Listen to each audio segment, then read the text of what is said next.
Filosofia. Fala galera, sejam bem-vindos a mais um Filosofsom, um podcast que trata de música, filosofia e história. Comigo, Renato Filho, professor de música, e o meu brother Leandro de Barros, professor de filosofia. Fala, Leandro, beleza? E aí, pessoal, beleza? Sejam bem-vindos a mais um podcast Filosofsom, falando sobre música, filosofia, cultura, e isso aí. E o tema de hoje qual é? O nosso tema de hoje é a música e o sexo. E o amor também, né? Se não assim dizer. Um tema quente hoje, então. Tema bacana, hein? Música. Dos namorados aí, mas ainda tá valendo. Bom, beleza. Então hoje a gente vai começar falando aí alguns dados interessantíssimos sobre a relação da música e o sexo. E o primeiro dado é: para 92% dos brasileiros, a música é essencial na hora do sexo. Olha só, 92%. Então já é um número bem expressivo. Concorda com esse dado ou não? Da minha parte, sim. Da sua parte. Muito importante. É uma coisa... Agrega, né? Sim, né?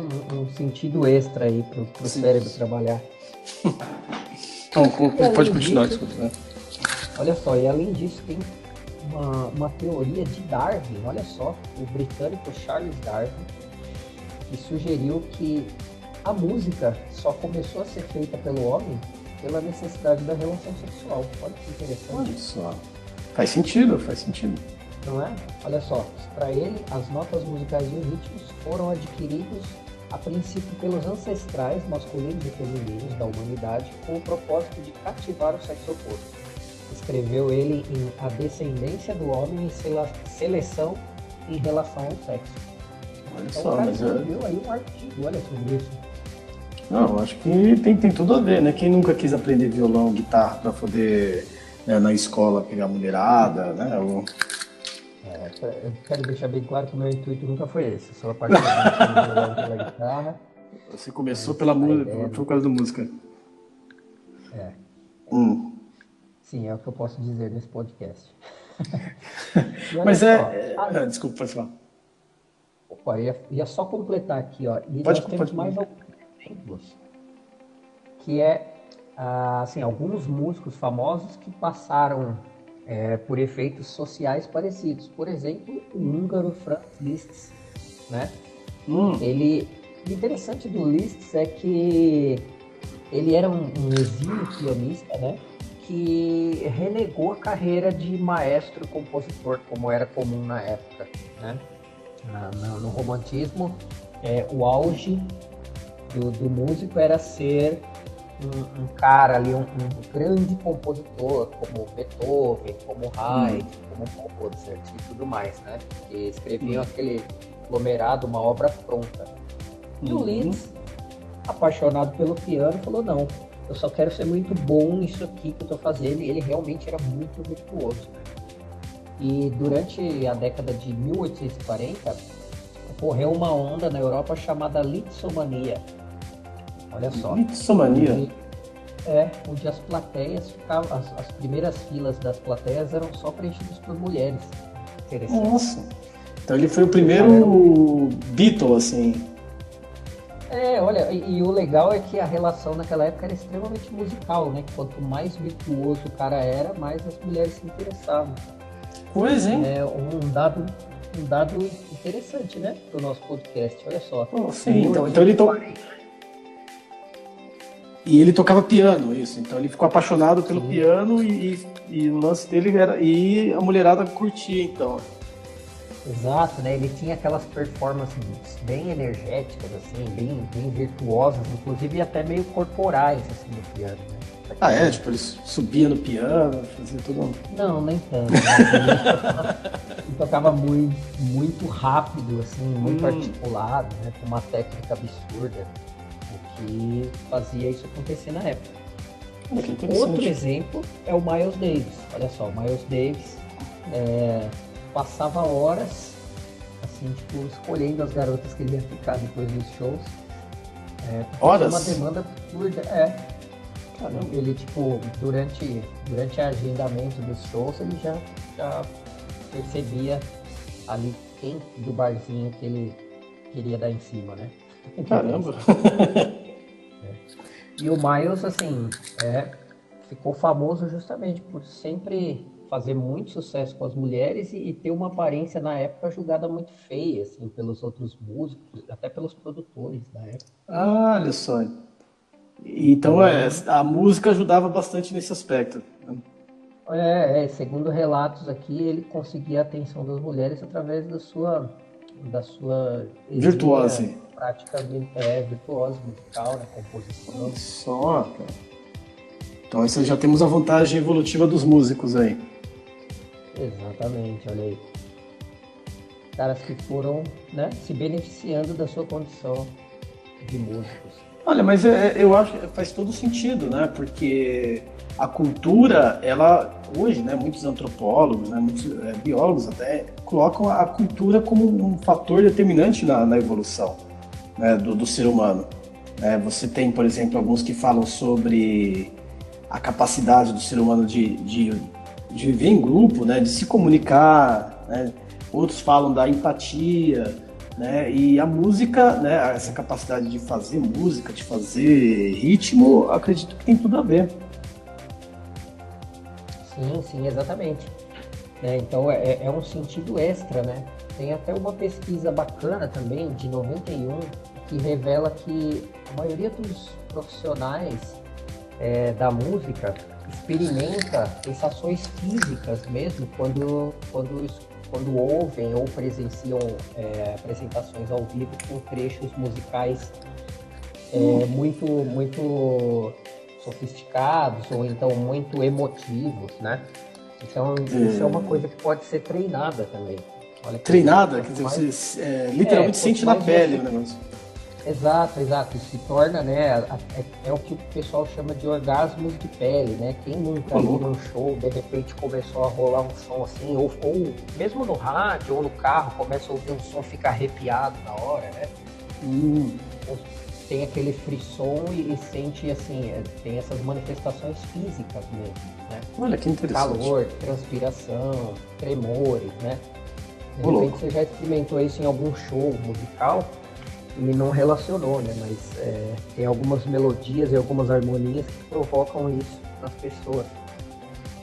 Talvez venha daí a necessidade de colocar música no sexo, né? Porque você não consegue orgasmo de um jeito. Talvez já seja uma manifestação, né? Olha só que legal. Pois é, de repente a garota lá tá tendo orgasmo por causa de um solo e o rapaz achando que é... Né? Você achando que tá arrasando, né? Presta atenção. É o Jimi Hendrix, né? Pois é. Como já falamos no nosso podcast anterior. Sim, bom, e também falar um pouco da questão do amor, né? Falando de sexo, tem a questão do amor.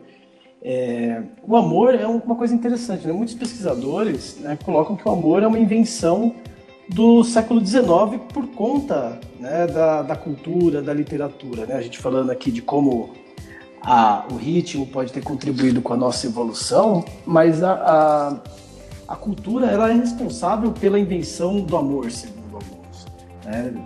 O amor, a ideia do amor romântico, né? Aquela coisa do amor para a vida toda, o amor que não é levado por o amor que não é pelo físico, né?